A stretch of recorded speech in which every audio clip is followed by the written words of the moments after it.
Hello दोस्तों, ये पीठा आपने एक बार बना लिया तो इसे आप बार बार बनाने वाले हो। कुछ ट्रिक्स और टिप्स ऐसी होगी कि आपकी जो रेसिपी बनेगी उसमें बहुत अलग सा यूनिक सा डिज़ाइन निकल के आएगा। तो आज की हमारी रेसिपी के लिए हम ले रहे हैं 1 कटोरी सूजी। अब सूजी अपने हिसाब से आप ले सकते हैं। सूजी जो भी आपके पास में नॉर्मल हो वो ले सकते हैं आप। अगर आपकी ज़्यादा सूजी मोटी तो आप उसको हल्का सा ग्राइंड कर लीजिएगा ताकि आपका जो टेक्सचर निकल के आएगा वो बहुत अच्छा लगेगा। अब हम सूजी को यहाँ पे रोस्ट कर रहे हैं। अब बिना घी और तेल के हम यहाँ पे रोस्ट कर रहे हैं। सूजी रोस्ट हो चुकी थी तो मैंने उसमें डाल दिया ये आधा कटोरी दूध। उसके साथ में मैंने 1 कटोरी दूध और डाल दिया। कुल मिलाकर हम यहाँ पे 1.5 कटोरी दूध डालेंगे क्योंकि हमने 1 कटोरी सूजी ली थी तो हमें इसे बैलेंस करना बहुत ज़्यादा ज़रूरी है। लगभग 1.5 गुना दूध डाल सकते हैं आप यहाँ पे। इसको हम अच्छे से मिला लेंगे। अब अगर थोड़ा बहुत लम्स पड़ भी जाता है तो आप इसे इस तरह से सेट कर सकते हैं। आज की जो रेसिपी है, आपको अगर मीठा खाने के शौकीन है तो आप झटपट से बना सकते हैं। और यकीन मानिए इस रेसिपी में मुझे ऐसा टेस्ट आया जैसे मैं जगन्नाथ जी का प्रसाद खा रही हूँ। ये कुछ वैसा ही था क्योंकि ये रेसिपी उड़ीसा से निकल के आई हुई है। उड़ीसा में इसे पीठा कहा जाता है। तो आज मैं सूजी का पीठा बना रही हूँ। आपकी हमारी रेसिपी को आप स्पेशल मान सकते हैं क्योंकि ये बहुत ज़्यादा टेस्टी बनी थी। और मैं यकीन मानिए अगर आपने इसे एक बार बना लिया तो आप इसे बार बार बना के खाने वाले हो। 1 चम्मच मैं ऊपर से घी डाल देती हूँ ताकि इसमें अंदर से सॉफ्टनेस बनी रहेगी और इसमें खुशबू भी बहुत अच्छी आएगी। अब आप इसे अच्छे से मिक्स कर दीजिएगा और गैस की आंच को बंद करके आप इसे थोड़ी देर के लिए इसमें छोड़ दीजिएगा।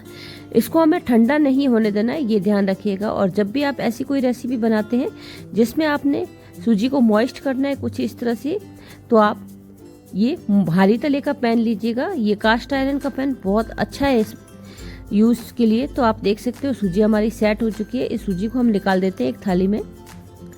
अब आप ध्यान रखिएगा थाली के भी अगर आप थोड़ा सा घी लगा लेंगे तो अच्छा रहेगा ताकि आपका जो ये मिश्रण बना है वो अच्छे से सेट रहेगा। तो आप देख सकते हो मैं इसमें डाल रही हूँ आधा कटोरी ये चावल का आटा। अगर आपके पास में चावल का आटा नहीं है तो आप यहाँ पे गेहूं का आटा भी डाल सकते हैं, कोई दिक्कत नहीं है। इसे हम हल्का सा गर्म होगा तभी मिलाएंगे। ठंडा होने के बाद में ये अच्छे से नहीं मिलेगा तो ये ध्यान रखिएगा। हल्के हाथों से इस तरह से आप मिलाते रहिएगा। थोड़ी देर में ये जल्दी ही सेट हो जाता है और गरम गरम में ही सेट होगा। ठंडे होने के बाद में बिल्कुल भी अच्छा नहीं बनेगा। तो यहाँ पे इस तरह से हम चावल के आटे को सेट करके एक नॉर्मल सा जैसे आटा गूंथते हैं कुछ उस तरह से कर देते हैं। अभी आप देख सकते हो आटा हमारा सेट हो चुका है। तो थोड़ा सा हल्का सा मैं घी डाल के जो बचा हुआ आटा उसको भी इस तरह से सेट कर दूंगी।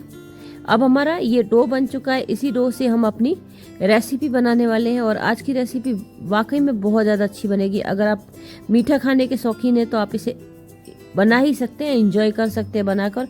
और ये बहुत दिन तक टिका भी रह सकता है, बिल्कुल ख़राब नहीं होगा क्योंकि इसमें कोई भी ऐसा इंग्रेडिएंट नहीं है जो इसकी रेसिपी को ख़राब कर दे। नहीं तो अक्सर हम मीठे को 4 से 5 दिन के बाद में नहीं खा सकते हैं, पर इसे आप आराम से रख सकते हैं। तो डो हमारा लग चुका है। मैं इसको ढक के साइड में रख देती हूँ। तब तक मैं इसकी अंदर की फिलिंग की तैयारी कर लेती हूँ। तो मैंने यहाँ पर लिया है नारियल पाउडर। अब मैं यहाँ पर लगभग 2 कटोरी नारियल पाउडर ले रही हूँ। ये हिसाब से आप चाहें तो आप अपने हिसाब से जितनी फीलिंग चाहिए उतना ले सकते हैं। तो नारियल पाउडर को हम हल्का सा सेक लेंगे। यहाँ पे भी हमें घी तेल का उपयोग बिल्कुल भी नहीं करना है, हम इसे सूखा ही रोस्ट करेंगे। अब डेसिकेटेड कोकोनट नहीं है तो आप गोले को भी इस तरह से घिस कर ले सकते हो। मैं आज यहाँ पे चीनी की जगह गुड़ की खांड का उपयोग कर रही हूँ। आप यकीन मानिए गुड़ के साथ में ये पीठा बहुत ज़्यादा टेस्टी लगेगा। अगर आप चीनी के साथ में बनाएंगे तो ये चीनी गल की चाशनी जैसा बन जाएगा, पर हमें यहाँ पे लिक्विड नहीं बनाना है, हम इसकी फिलिंग को सूखा ही बनाएंगे। तो आप यहाँ पे गुड़ का ही उपयोग कीजिएगा। अगर आपके पास में देसी खांड नहीं है तो आप गुड़ का उपयोग कर सकते हैं और आप बूरे का भी उपयोग कर सकते हैं। तो इस तरह से इसको हम चला लेंगे। थोड़ी देर में आप देखिएगा ये हल्का सा नरम होने लग जाएगा क्योंकि जब गुड़ गर्म होता है तो अच्छे से नरम हो जाता है। मैं यहाँ पे इस मिश्रण में थोड़ा सा घी मिला देती हूँ। लगभग 1 चम्मच के बराबर मैं यहाँ पे घी मिला रही हूँ और घी से इसकी जो अंदर की फीलिंग है वो खुशबू भी बनेगी और अच्छी सी टेस्ट भी देगी। तो मैं यहाँ पे 2 चम्मच दूध मिला रही हूँ। अब ज़्यादा दूध बिल्कुल नहीं मिलाना है। आप दूध नहीं मिलाना चाहे तो यहाँ पे पानी भी मिला सकते हैं। तो आप देख सकते हो ये अच्छे से सेट हो गया था। जैसे जैसे दूध और घी मिक्स होंगे ये एक डो बन के प्रिपेयर हो जाएगा। अगर आपको अभी भी सूखा लगे तो 1 चम्मच घी मिला सकते हैं और दूध भी मिला सकते हैं। ये हमारा तैयार हो गया है और आप देख सकते हो ये ऐसा लगता है जैसे गुड़ से ही हमने ये फिलिंग बनाई हो। तो ये अंदर की फिलिंग भी बहुत ज़्यादा टेस्टी बनी थी। इसकी भी आप बर्फ़ी जमा के मिठाई की तरह खा सकते हैं। और यकीन मानिए मैंने इसे यूज़ खा के भी देखा था और मैंने इसमें डाला है कुछ बादाम। लगभग मैंने 5 से 7 बादाम को ही क्रश किया, ज़्यादा नहीं डाला है। आप चाहें तो यहाँ दूसरे ड्राई फ्रूट्स भी डाल सकते हैं जो आपको अच्छा लगे, पर मैं यहाँ पे बादाम ही डाल रही हूँ। और आप इसे स्किप भी कर सकते हैं, बिना ड्राई फ्रूट्स के भी इसे बना सकते हैं। वैसे भी ये बहुत अच्छी फीलिंग थी। तो हमारा प्रिपेयर हो चुका है डो। तो आप यहाँ पे देख सकते हैं डो अच्छे से सेट हो गया है, सॉफ्ट होके। तो इसे हम गोले बना लेंगे, जैसे आप रोटी की गोलियां बनाते हो उसी तरह से हम बना लेंगे डो। अब आप एक बड़ा डो लेके भी इस तरह से काट के बना सकते हैं अलग, और आप चाहें तो छोटी छोटी इस तरह से ये पेड़े बनाकर अलग अलग भी बना सकते हैं। और मैं आपको तो यही प्रेफर करूंगी कि आप अलग अलग ही बनाइएगा छोटे छोटे पेड़ों से, ताकि आपका एक मेजरमेंट फिक्स रहता है। अगर हम बड़ा बनाते हैं तो उसको बेलने में भी दिक्कत होगी और आपको छोटे छोटे बेलने में बिल्कुल भी दिक्कत नहीं होगी। हाथ से ही आप इस तरह से प्रेस करके बना सकते हो। तो इस तरह से हमने सारे पेड़े बना लिए थे और ये एकदम सॉफ्ट से है, तो बेलने में भी बहुत आपको इजी रहेगा। पर एक बात का ध्यान रखिएगा, यहाँ आप जो जिस पे बेल रहे हो उसको घी जरूर लगा दीजिएगा। आप बेलन पे भी घी लगाइएगा और चकले पे भी घी लगाइएगा। तो आप यहाँ पे देख सकते हो पूरी हमारी बन चुकी है। और इस तरह से हल्के हाथ से ही आपको बेलना है, ज़्यादा हार्ड नहीं करना है। ध्यान रखिएगा, अगर आपने ज़्यादा प्रेशर लगा दिया तो ये टूट जाएगा। तो एक ग्लास की सहायता से कुछ इस तरह से हम इसको काट लेंगे। अब ये रेसिपी आप कहाँ से देख रहे हो और आपको रेसिपी कैसी लग रही है ज़रूर बताइएगा। वीडियो थोड़ा लंबा ज़रूर हो गया है, पर एक एक स्टेप बताने में आपको पता है टाइम लग जाता है। वैसे हम बनाते तो झटपट से बन जाता, पर वीडियो बनाने में थोड़ा सा स्टेप वाइज बताना पड़ता है। अब जो हमने मिश्रण बनाया था वो हल्का सा ठंडा हो चुका है, तो इस तरह से थोड़ा सा इसको सेट कर देंगे बीच में लाके, और हाथ की सहायता से इस तरह से आप इसको पैक कर दीजिए। और ये सूजी का डो जो है इतना सॉफ्ट है कि हाथ से आप अच्छे से प्रिपेयर कर सकते हैं। तो ये मैंने बना लिया था। अब आप देख सकते हैं ये प्लेन प्लेन लग रहा था, तो मैंने थोड़ा सा एक अलग सा प्रयोग किया है। अगर आपको ये प्रयोग पसंद आए तो आप ज़रूर अपनाइएगा और देखने में बहुत अच्छा लगेगा। और आपके घर पे जो भी आएंगे वो आपकी तारीफ किए बिना नहीं जाएंगे। तो हमने वैसे ही एक पूरी बेल ली थी। अब आप देख सकते हो पूरी हमारी अच्छे से प्रिपेयर हो जाती है, क्योंकि एकदम हम ग्लास से काटते हैं। अब मेरे पास में ये पैड है, तो इसके ऊपर मैं इस तरह से प्रेस कर देती हूँ। अब ये हीटिंग पैड मैंने मंगाया था सिलिकॉन का, उसमें एक अलग सा डिज़ाइन है फुटबॉल जैसा। आपके पास में कुछ भी ऐसा हो जिसके ऊपर डिज़ाइन हो, उसके आप ऊपर ये सेट कर सकते हैं। मैंने इसके अंदर भी जो गुड़ का हमारा मिश्रण था वो डाल दिया है, और इस तरह से इसको प्रेस करके हम एक नया सा डिज़ाइन प्रिपेयर कर सकते हैं। अब आप देख सकते हो सिंपल सा हमारा पीठा कितना अच्छा सा बन के तैयार हो गया है। ये डिज़ाइन कभी आपने बनाई हो तो मुझे ज़रूर बताइएगा। इस तरह से आप बच्चों के लिए बहुत सारी चीज़ें बना सकते हैं। अब आपके बच्चों के लिए भी ये मिठाई बहुत अलग सी हो जाएगी। आप देख सकते हो इस तरह से प्रेस कर ये कितना अच्छा सा डिज़ाइन निकल के आ गया है। सिर्फ हमने थोड़ा सा प्रेस किया था। हल्का सा बेलन लगा के आप इस डिज़ाइन को पूरा प्रिंट दे सकते हैं, और इस तरह से हल्के हाथ से दबाइएगा ताकि आपका पूरा सेट हो जाए। आप चाहें तो अलग से पूड़ी बना के कर सकते हैं, और आप चाहें तो इसी के ऊपर पूरी पूरी बेल कर और ये डिज़ाइन बना सकते हैं। दोनों ही कंडीशन में ये बहुत अच्छा लगेगा। और आप देख सकते हो ये अच्छे से सेट हो गया था। अब ग्लास की सहायता से हम काट लेते हैं, आप चाहें तो कटोरी से भी काट सकते हैं। उसी तरह से जो गुड़ का मिश्रण हमने बनाया था उसका लंबा सा इस तरह से स्टिक की तरह बनाकर बीच में डाल देते हैं, और ये जो पैड है हमारा सिलिकॉन का इस तरह से सेट कर सकते हैं। ये आपको ऑनलाइन इजीली मिल जाएगा और बहुत ज़्यादा ये सस्ता है, ज़्यादा महंगा नहीं है। मैंने तो इसे 4 कलर में ख़रीदा है और बहुत मुझे इजी पड़ा है। आपको कोई भी शॉपिंग ऐप से मिल जाएगा। तो आप देख सकते हो यहाँ पे ये बन के तैयार हो रहे थे, और मुझे कोई हाथ से प्रेस करके पैक भी नहीं करना पड़ा। तो इस तरह से हमने सारे प्रिपेयर कर लिए, और मुझे ये डिज़ाइन बहुत ही पसंद आया है। तो इस तरह से आप ये पीठा बना सकते हो। अब इसका जो डिज़ाइन निकल के आया वो एकदम यूनिक होगा। इस तरह से आप प्लेन भी बना सकते हो। ये ज़रूरी नहीं है कि आप इस तरह का कोई डिज़ाइन दें, पर आप इस तरह से कुछ यूनिक करना चाहते हैं तो आप कर सकते हैं। तो हमने यहाँ पे आप 6 से 7 पीस बनाए। अगर आप प्रसाद के लिए बना रहे हैं, सावन के सोमवार आएंगे तो आप उसमें भी बना सकते हैं, और अगर आप ठाकुर जी के लिए प्रसाद बना रहे हैं तो वो भी बना सकते हैं। तो आप देख सकते हो हमारे सारे प्रिपेयर हो गए थे, और यहाँ पे मैंने चढ़ा दिया है घी को आप चाहे तो तेल में भी बना सकते हैं, और घी को गरम करके गैस की आंच को हमें नॉर्मल कर देना है, ज़्यादा तेज़ नहीं रखना है, ये ध्यान रखिएगा। अगर ज़्यादा तेज़ कर दिया तो वो जल्दी से जलने का डर रहेगा, तो आप गैस की आंच को मेंटेन रख लीजिएगा। मैं ये भी नहीं कहूँगी एकदम धीमी आंच पे ही तलिएगा, कभी आप इसको तेज़ कीजिए कभी धीमा कीजिए, तो मेंटेन रख लीजिएगा। बस ये ध्यान रखिएगा कि ज़्यादा हाई फ्लेम नहीं हो, ताकि हमारा घी जो बहुत ज़्यादा गर्म होके और ख़राब हो जाए तो वो वहाँ पे टेस्ट भी अच्छा नहीं रहता है, और आपका जो स्नैक्स बनेगा वो हार्ड हो जाएगा। तो अगर इस तरह से मेंटेन करके बनाओगे तो एक सॉफ्टनेस सी बनी रहती है। तो इस तरह से चलाना है हमें, ये ध्यान रखिएगा। हल्का सा इसके ऊपर एक क्रंच आ जाए तभी आपको चलाना है, उसी समय मत चलाइएगा।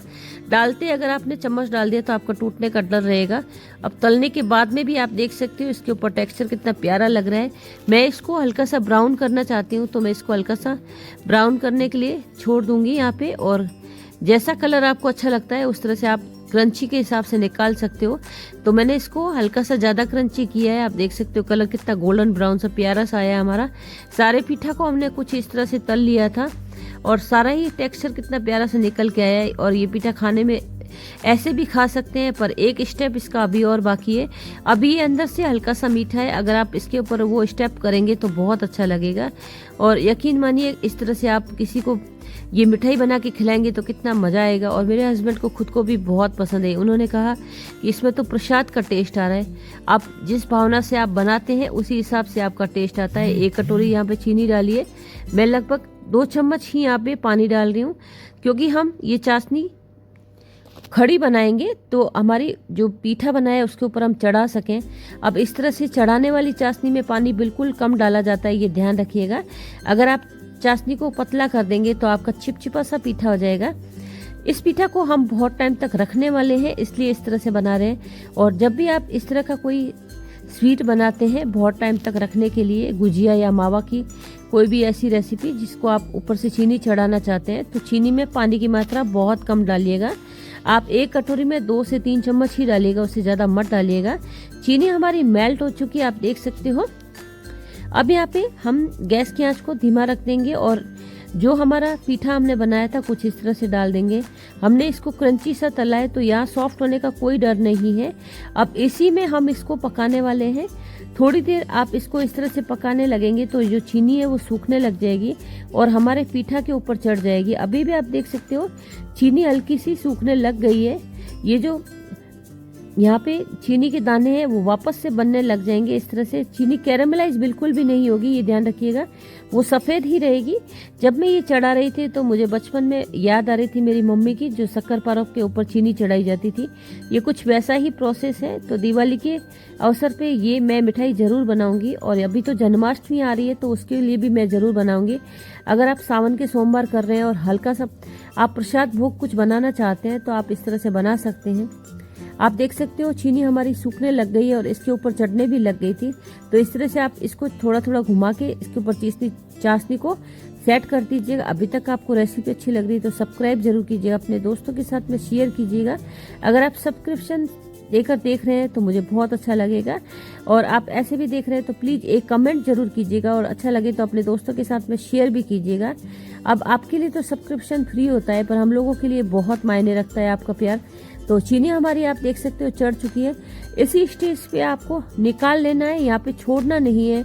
इस बात का ध्यान रखिएगा, आपने इसमें छोड़ दिया तो ये आपके पैन के अंदर चिपक जाएंगे और फिर टूट जाएंगे। तो जब भी मम्मी इसको थाली में रखती थी तो हल्का सा घी लगा देती थी और इस तरह से इसको सेट कर देती थी। आप देख सकते हो चीनी कितने अच्छे से सेट हुई है, न तो इसमें ज़्यादा चीनी लगी है न ही कम चीनी लगी है। एकदम परफेक्ट सी हमारी रेसिपी बन के तैयार हुई। इसे आप बहुत से शेप में बना सकते हो। तो सूजी का ये पीठा आपको कैसा लगा, और ये वाकई में खाने में बहुत अच्छा लगेगा। अभी आपके पास में यूट्यूब पे हाइप का ऑप्शन है तो हाइप जरूर कीजिएगा। मैं तोड़ के दिखा देती हूँ कितनी अच्छी सी हमारी फिलिंग निकल के आई है। खाने में उतना ही सॉफ्ट और मॉइस्ट भी होगा और क्रंची भी होगा। अंदर से एकदम जो गुड़ है वो गर्म होके पिघल जाता है, ठंडा होने के बाद में वो वापस वैसा सेट हो जाएगा। तो आप इसे गर्म भी खा सकते हैं और ठंडा भी खा सकते हैं। एंजॉय कीजिएगा इस रेसिपी को। इस सावन में कुछ मीठा खाने का मन हो तो आप इस तरह से बना के खा सकते हो।